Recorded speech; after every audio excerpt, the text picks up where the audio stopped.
Hi, and thank you for coming back. Welcome to another build video. This is part 3 of the shelf unit videos, the final and most complex one. I was really regretting that complexity as I was assembling this monster unit. It is so big and heavy that it had to be assembled next to where it will live. All these large and detailed pieces became tedious, and I'll have to rethink projects this large in the future. I'm definitely going to rethink doing any project that requires this many dados and biscuits. Not only that, but I had to empty my vacuum cleaner twice during this project. So how does this project start? Well, of course it starts with a hand-drawn sketch and a tape measure to get all the dimensions that make this thing fit. Now we move quickly to Fusion 360, where I start with the same drawing that I used for the last two shelves. The previous projects contain all the parameters I'm going to need to build any similar shelf unit.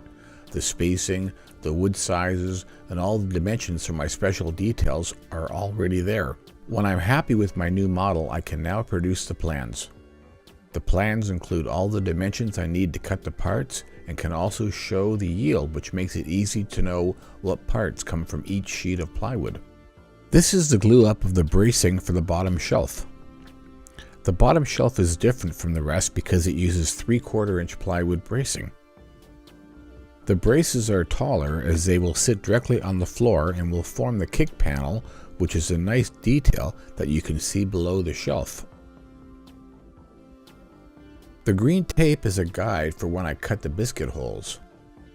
There are 2 biscuits hidden in each of the corner shelves.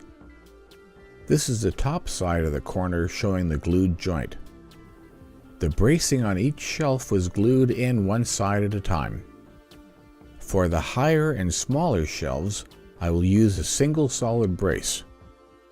On the L-shaped shelves, bracing was fabricated by gluing together 2 1/2-inch braces to form one 1-inch thick brace. This clamp load is half of all the braces used on the L shelves. This is a good view of the bottom brace. You can see I chose butt joints that are simple and strong for braces, and they'll never be seen. Here's a nice shot showing how the biscuits are put together on the L shelves. It also shows how the lap joints on the braces are assembled. Since the shelves are glued 1/2 at a time, the braces become a nice guide for assembling the biscuit joints. I use this simple guide system for my long cuts. In a big project, it helps to have everything marked out clearly. Once all the pieces are cut, I test everything in what's called a dry fit. So far, I'm really happy here. You'll notice that I intentionally left the shelves a little bit long so I could do a precision cut once everything is measured and put together like this. I didn't need to do this, but it adds a bit of security. I also created these test blocks to allow me to check the clearances during assembly. These pencil marks are here to show that the parts are fully seated, and they help to make glue up less stressful. I have to do another dry fit in the basement and double check my procedures and make sure I'm good with the order of operation. That's really important because you don't get another chance after the glue, nails, and screws go in. The shelves are held together with glue and brad nails, and each brace is held in under tension with the side frames by deck screws. There's about 30 deck screws total in this project. The brace also came in handy during assembly, allowing me to use my shorter clamps. This is a nice shot of how a blind dado goes together. A C-clamp with a bar clamp can be used together if you're careful. Here you can see 1/2 of the back panel is being installed. Now the other half goes on. These panels are mated using biscuit joints. The joint is held together with clamps and straps for gluing, then brad nails will hold it in place. The glue in the back panel has set now, and I can continue working on the final end pieces.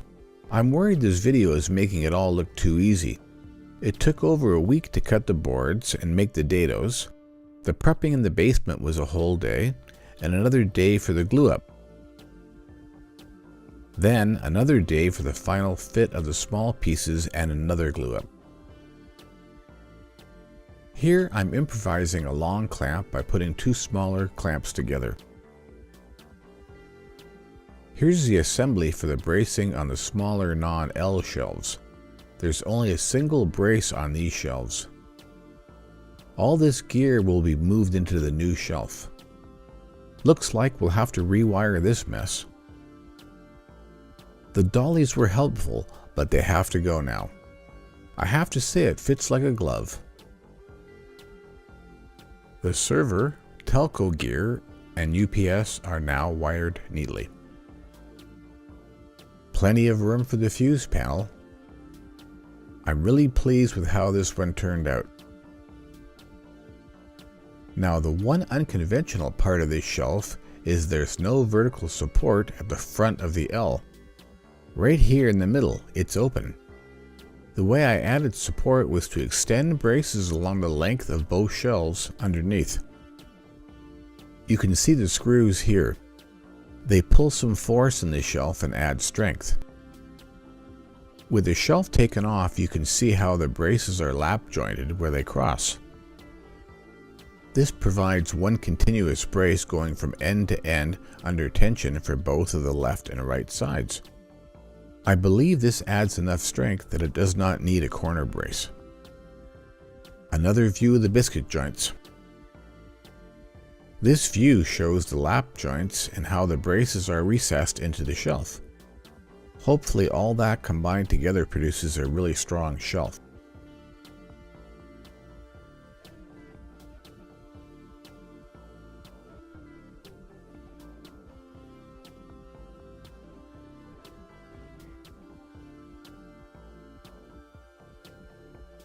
I think we've covered a lot of items so far in this video, but a few mistakes were made. This is a shot of an error that I made when one of the T-nuts on the router guide had broken and allowed the router to move freely. I was not paying close enough attention and the router went all over the place, making this mess. The reason why I say it was my fault is because I believe that when you pick up a tool, whatever that tool does is the responsibility of the operator. The maker of the tool, Milescraft, was kind enough to immediately ship me a new T-nut once they saw this photograph of the broken one. It looks like it failed because it was not welded properly, but whatever it wasn't very strong. I thank Milescraft for being conscientious and replacing the part so quickly. I have been very happy with my Milescraft tools. I have the circle cutting jig, and I also have these router bushings. I find them the perfect tools for me. I'm not a production shop, I don't need tools that are made to be run all day, and I'm careful to treat them appropriately. A good clue about tools is to understand the difference between accuracy and repeatability, or stoutness versus extra cost. Many professional shop tools and production tools are made to give really high repeatability, but they might waste a lot of material setting them up. Of course, once they're locked in, they don't change all day, and that's not really the work that I do. A big shop would throw more material away that they use for setup than I probably would use for my entire job, so that's one huge difference there. I don't have any Thingiverse files to share this time, but if somebody's interested in seeing my Fusion 360 files, I would be inclined to share those. That's all for this time. Thanks for sticking around to the end. See you next time.